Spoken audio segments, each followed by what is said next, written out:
अस्सलाम वालेकुम दोस्तों, कैसे हैं आप लोग। उम्मीद करते हैं खैरियत से होंगे। कल मैंने आपको बिटकॉइन के टेक्निकल और फंडामेंटल एनालिसिस दिए थे। मैंने समझाया था कि रात में एफओएमसी मीटिंग होने जा रही है। बहुत बड़ा इवेंट है, बहुत इंपॉर्टेंट इवेंट है और नंबर यहाँ पर जो है ना अनचेंज रहेगा, ये एक्सपेक्टेशन है इस टाइम 98% एनालिस्ट की। और ज़्यादा चांसेस यही हैं कि जो एफईडी है वो कोई भी रेट कटिंग नहीं करेगी, क्योंकि इस बारे में जो है ना जेरम पॉल अपना माइंड पहले ही बता चुके थे। तो यही रीज़न था कि मार्केट जो है ना इनसे नंबर्स के अंदर कुछ भी एक्सपेक्ट नहीं कर रही थी और वही हुआ। नंबर तो खैर अनचेंज्ड रहा, बट कल की वीडियो के अंदर मैंने एक और चीज़ भी बताई थी आपको और समझाई थी कि यहाँ पर नंबर चेंज नहीं होगा, कोई रेट कटिंग नहीं होगी, ये तो पता है। बट मेन चीज़ क्या है कि उसके बाद जो स्पीच होगी उसमें जेरम पॉल क्या बात करते हैं। अगर तो वो यहाँ पे फाइनेंशियली अच्छी बातें करते हैं, क्रिप्टो को लेकर अच्छी बातें करते हैं, तो मार्केट पे इसका एक पॉजिटिव इम्पैक्ट पड़ेगा। और अगर वो बुरी बातें करते तो जाहिर सी बात है मार्केट उसे वेलकम नहीं करेगी और मार्केट वहां पे नेगेटिव बिहेव करेगी। और हमने देखा दोस्तों कि जेरम पॉल ने कल यहाँ पर जो है ना काफ़ी अच्छी बातें तो की ही की, बट उसी के साथ उन्होंने क्रिप्टो मार्केट को भी बहुत खुशगवार एक सरप्राइज दिया। और क्या उन्होंने कहा प्रेस कॉन्फ्रेंस के अंदर, क्या इंपॉर्टेंट चीज़ें थी, पहले मैं आपको वो दिखा दूं ताकि आपको समझ में आए कि यहाँ पर मार्केट के डायनामिक्स क्या बन रहे हैं इस टाइम और आगे हम क्या एक्सपेक्ट कर सकते हैं। अब यहाँ पर दोस्तों आपके सामने है, मैंने कल आपको टेलीग्राम के ऊपर एक अपडेट दी थी और इसीलिए कहता हूँ कि टेलीग्राम का चैनल जो है ना हमारा ज्वाइन कर लो। वीडियो के डिस्क्रिप्शन में पब्लिक लिंक मौजूद है, सिंपली ज्वाइन करो। यहाँ पर आपको तमाम अपडेट्स जो है ना सेकंड्स के फर्क से मिलती हैं, बहुत इंपॉर्टेंट फैसले करने में आपको आसानी रहती है। एनीवेज यहाँ पर देखो 12 बजे इन्होंने फैसला देना था और ठीक 12 बजे के ऊपर जो है ना मैंने आपको यहाँ बताया था कि यहाँ पे कोई भी रेट्स में चेंजिंग नहीं है। उसके बाद स्पीच स्टार्ट हुई, मैं पूरी तरीके से मॉनिटर कर रहा था इनकी स्पीच को और यहाँ पर आप देख सकते हो जो इंपॉर्टेंट बातें इन्होंने की हैं वो क्या की हैं। पहली बात इन्होंने की कि भाई इन्फ्लेशन जो है वो बहुत हद तक जो है ना लास्ट 2 ईयर्स के अंदर नीचे आती जा रही है, यानी कि रिलैक्स हो रही है इकोनॉमी। उससे अगला जो कमेंट था काफी इंपॉर्टेंट कमेंट था, वो मैंने यहाँ पे शेयर किया जेरम पॉल का, और वो ये था कि उन्होंने कहा कि वो एक्सपेक्ट कर रहे हैं कि इन्फ्लेशन जो है इसमें मजीद प्रोग्रेस होगी नीचे की तरफ और यहाँ पे इन्फ्लेशन मजीद कम होगी। उसके बाद जो अगले 2 कमेंट्स हैं उनमें इन्होंने ये कहा कि भाई पहले तो हमें कोई जल्दी नहीं है कि हम फर्दर एडजस्टमेंट जो है ना रेट में वो जल्दबाजी में करें और इसीलिए जो है ना इस बार हमने चेंजिंग नहीं की। हालांकि आप जानते हो कि बैकग्राउंड पे जो है ना ट्रंप बहुत ज़्यादा फोर्स कर रहा था एफईडी को कि वो फौरी तौर पर जो है ना मजीद रेट करे, पर बहरहाल यहाँ पे जेरम पॉल ने कोई प्रेशर नहीं लिया और उन्होंने यहाँ पे रेट कट नहीं किए। बट उन्होंने यहाँ पे एक बात बताई है कि भाई हम इसलिए रेट कट नहीं कर रहे कि हमें जल्दी नहीं है, हम यहाँ पे संभल के चलना चाह रहे हैं। और अगले कमेंट में उन्होंने एक और चीज समझाई कि ऐसा नहीं है कि 2% तक इन्फ्लेशन जाएगी तभी हम रेट कटिंग करेंगे, उन्होंने कहा कि उससे पहले भी हम कर सकते हैं। इसके बाद दोस्तों अगली जो स्टेटमेंट थी वो यहाँ पर जो है ना पूरी क्रिप्टो मार्केट के लिए एक बहुत बड़ा सरप्राइज थी।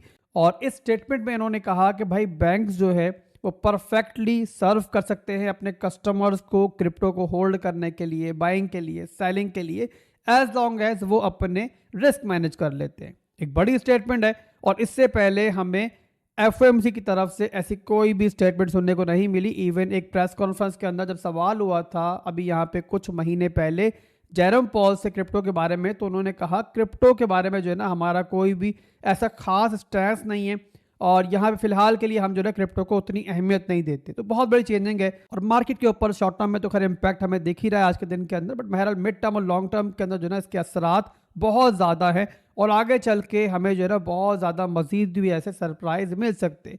तो कह सकते हैं कि एक इब्तिदा है, एक स्टार्टिंग है क्रिप्टो को लेकर, बिटकॉइन को लेकर यूएसए के अंदर, इस गवर्नमेंट के अंदर, जो कि हमें अच्छी दिख रही है। एनीवेज यहाँ पर दोस्तों अब आगे बढ़ते हैं वीडियो की तरफ और यहाँ बिटकॉइन के भी टेक्निकल एनालिसिस देंगे फ्रेश आपको। कल जो मैंने बिटकॉइन के आपको एनालिसिस दिए थे उसको भी आज डिस्कस कर लेंगे, साथ अलाइन कर लेंगे कि अगला मूव हम यहाँ बिटकॉइन के अंदर क्या देख सकते हैं और ऑल्ट कॉइन्स को भी देख लेंगे। तो यहाँ बिटकॉइन का चार्ट दोस्तों मैंने ओपन कर लिया है। बिटकॉइन का चार्ट मैं शॉर्ट टर्म में ही डिस्कस करूंगा, मेजर लेवल्स के अंदर हम ऑलरेडी बहुत बार डिस्कस कर चुके हैं और यहाँ पहले भी आपको एक्सप्लेन कर चुका हूँ। बिटकॉइन जो है ना लेवल्स में ट्रेड कर रहा है, एक लेवल हमारे पास नीचे है और एक लेवल हमारे पास ये है। अब इस लेवल के अंदर बिटकॉइन काफ़ी देर से ट्रेड कर रहा है और ये है इसका रेजिस्टेंस लेवल जो बनता है हमारा 1,08,000 से लेके लगभग यहाँ पे 1,06,000 का लेवल। ये एक सप्लाई है, ये एक रेजिस्टेंस है कि जहाँ से बिटकॉइन माजी के अंदर 2 बार रिजेक्शंस ले चुका है। एक बार जब पहले ऑल टाइम हाई बनाया इसने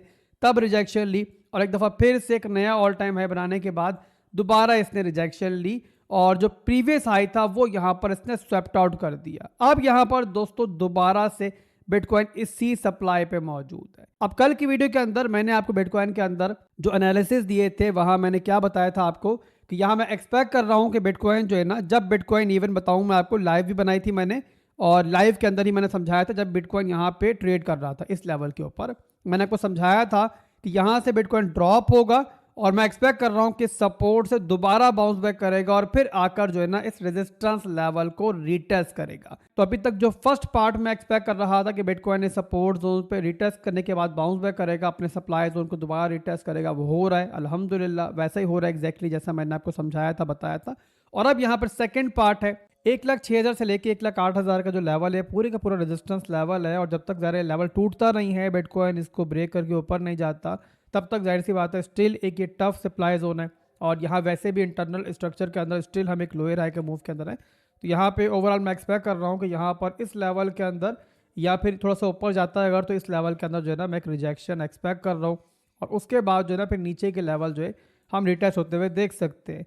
और यहाँ फिलहाल के लिए फौरी तौर पे अभी हमें इंटरनल स्ट्रक्चर के अंदर रिजेक्शन कंफर्म नहीं हुई है, उसका मैं इंतज़ार कर रहा हूँ और होती तो ट्राई करूँगा, मैं आपको गाइड भी कर दूँ। और एक और चीज़ मैं ऐड कर दूँ कि यहाँ पर जो है ना मैं शॉर्ट करने के मूड में नहीं हूँ, यानी कि जो मैं आपको एनालिसिस दे रहा हूँ यहाँ बता दूँ कि मैं फ़िलहाल खुद शॉर्ट यहाँ पर नहीं कर रहा हूँ और उसका रीज़न ये है कि फंडामेंटली जो है ना मार्केट में एक अच्छी खबर है।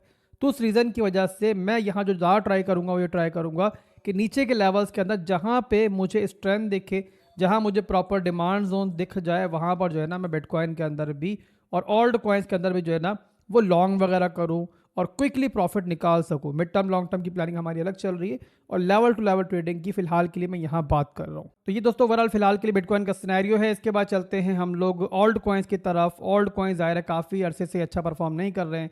आज ओल्ड कॉइन्स ने एक छोटा सा हमें मूव दिया है ऊपर की तरफ। तो यहाँ बिटकॉइन डोमिनेंस के अंदर देखते हैं। बिटकॉइन डोमिनेंस के बारे में आप लोग जानते हैं कि डोमिनेंस जब डंप करेगी, बेरिश होगी तो ओल्ड कॉइन्स पंप करेंगे, ओल्ड कॉइन्स बुलिश होंगे। डोमिनेंस जब पंप करेगी तो ओल्ड कॉइन्स जो है ना ब्लीड करेंगे, ओल्ड कॉइन्स वीक पड़ेंगे।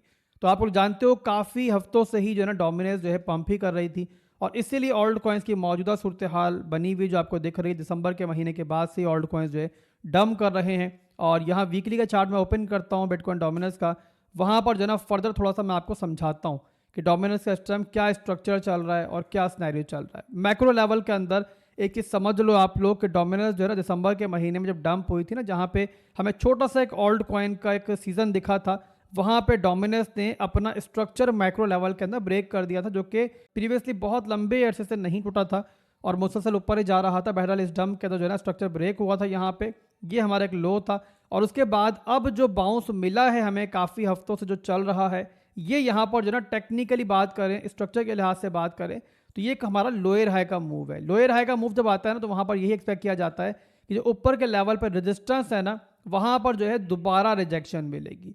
तो हम यहाँ पे कह सकते हैं कि मैक्रो लेवल के अंदर जो है ना बिटकॉइन डोमिनेंस एक रिजेक्शन एरिया में दाखिल हो चुकी है।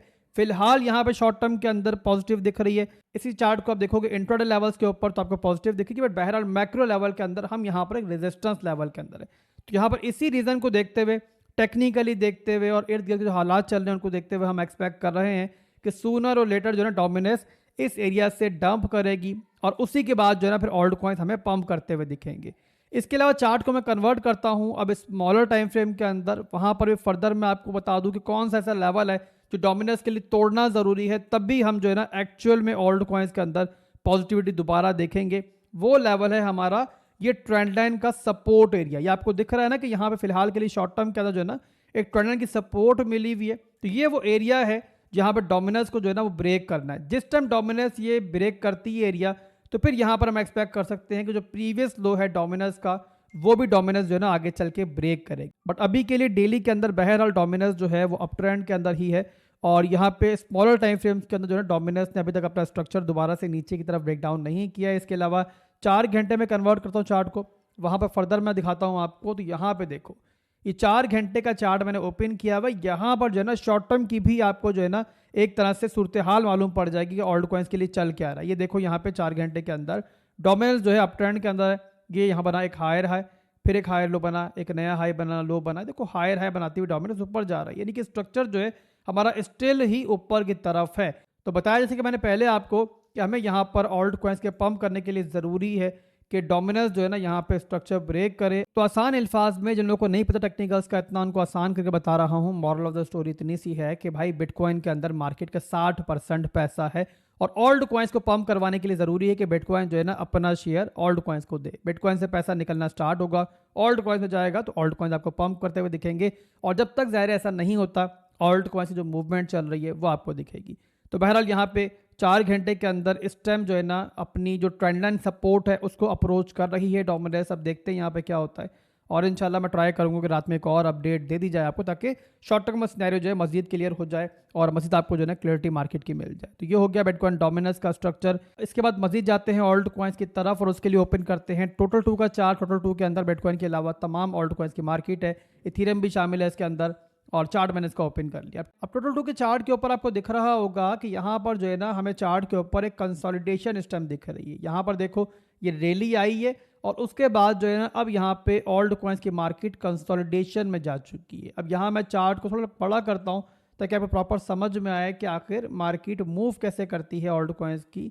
यहाँ वीकली में कन्वर्ट करता हूँ तो क्लियर आपको समझ में आएगा। यहाँ पे देखो कि जब यहाँ ब्रेकआउट देखने को मिलता है ना, एक रैली होती है, तो उसके बाद जो है फिर यहाँ पे देखते हैं हम लोग थोड़ी सी कंसोलिडेशन में जाती है मार्केट नए ब्रेकआउट से पहले। यहाँ पे देखो कंसोलिडेशन हो रही है $716 बिलियन के ऊपर, फिर एक नया ब्रेकआउट मिला हमें, उसके बाद एक नई रैली आई, फिर देखो काफ़ी लंबी कंसोलिडेशन हुई। जहाँ बिटकॉइन 73,000 से नीचे चल रहा था वहाँ ऑल्ट कॉइन्स जो है इस तरीके से ही कंसोलिडेशन के अंदर थे। तो आप लोग इसे बुल फ्लैग कह लो, जो भी कह लो। और उसके बाद फिर हमें एक नया ब्रेकआउट देखने को मिला जो कि रिसेंट दिसंबर के महीने में था, और अब दोबारा उसके बाद जो है ऑल्ट कॉइन्स की मार्केट जो है कंसोलिडेशन में जा रही है।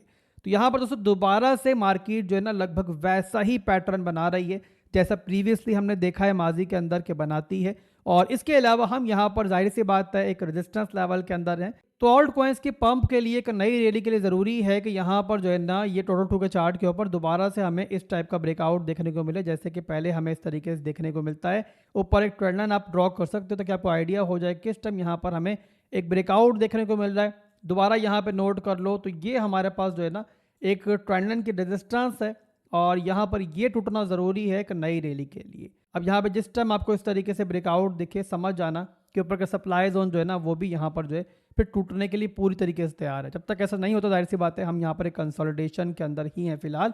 और नीचे की तरफ एक सपोर्ट मार्क करनी है तो वो मैंने ऑलरेडी मार्क की हुई है। और ये फिलहाल के लिए ऑल्ट कॉइन्स की मार्केट एक सपोर्ट, एक इंपॉर्टेंट सपोर्ट आप कह सकते हो, ये यहाँ पे लूज नहीं होनी चाहिए। और अभी तक बहरहाल इसको एक अच्छी सपोर्ट ऑल्ट कॉइन्स को यहाँ से मिल रही है और ये बनती है हमारी $1.27 ट्रिलियन की। और जो लोग ऑल्ट कॉइन्स के अंदर अच्छी इंट्रीज बनाना चाह रहे हैं, नई इंट्रीज देना चाह रहे हैं, वो जो है ना सपोर्ट को इस्तेमाल कर सकते हैं।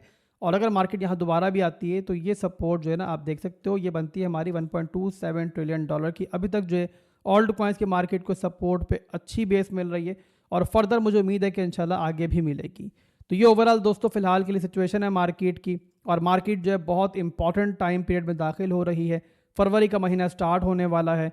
तो उसके लिए इंशाल्लाह मेरा इरादा है कि कल जो है ना 31 तारीख को मैं एक बहुत इंपॉर्टेंट वीडियो बनाने जा रहा हूँ जिसमें हम मार्केट का डिटेल्ड ब्रेकडाउन करेंगे और ये देखेंगे कि भाई फरवरी का महीना जो है ओवरऑल कैसा रहेगा, हमें क्या ऑल्ट सीजन उस महीने में स्टार्ट होता हुआ दिखेगा, क्या ऑल्ट कॉइन्स पंप होते हुए दिखेंगे, या फिर हमें मज़ीद इंतजार करना पड़ेगा। कल की वीडियो का इंतजार कीजिएगा, बहुत इन्फॉर्मेटिव और बहुत ज़रूरी वीडियो रहेगी आप लोगों के लिए। दुआ में देखिएगा, फिर मिलेंगे इंशाल्लाह बहुत जल्द। अल्लाह हाफिज़।